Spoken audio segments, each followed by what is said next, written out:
Hej! Her hos Brudestyling der bliver vi tit spurgt om, hvad er fordelen egentlig ved at booke en brudestyling hos jer.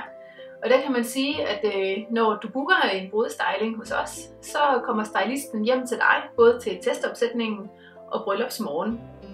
Det er noget helt specielt at komme hjem til en brud, og specielt bryllupsmorgen, når stylingen skal ske. Det emmer af kærlighed og ro og forventning og glæde. Og alt det er stylisten med til at favne sammen med dig bryllupsmorgen hjemme hos dig i dine egne rolige omgivelser. Man kan sige, at en brudestyling det er til dig, der rigtig gerne vil slippe ansvaret for brudemakeup og hårstyling selv til bryllupsmorgen.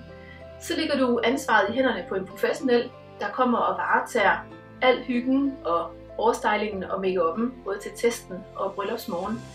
Det kan også være dig, der tænker, at jeg har en veninde, der er rigtig dygtig til det der med hår og make-up, men det kunne også være rigtig rart at hygge den her morgen sammen med min veninde, at hun ikke både skal have ansvaret og arbejdet med at gøre lige præcis mig smuk på min dag, og så booke en stylist ind og bare tage den opgave.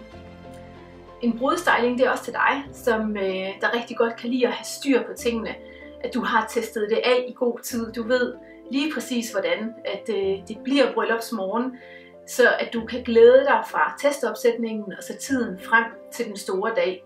Så ved du lige præcis, det er sådan her, jeg kommer til at blive og se ud bryllupsmorgen. En brudestyling er til dig, der når du går op ad kirkegulvet, gerne vil føle og mærke, at din brudemakeup er super smuk, at dit brudehår er rigtig yndefuldt, og at du hviler og har det rigtig godt i dit look. Du skal have lov til at føle dig som centrum på din bryllupsdag med al den glans og alt det smukke, der følger med.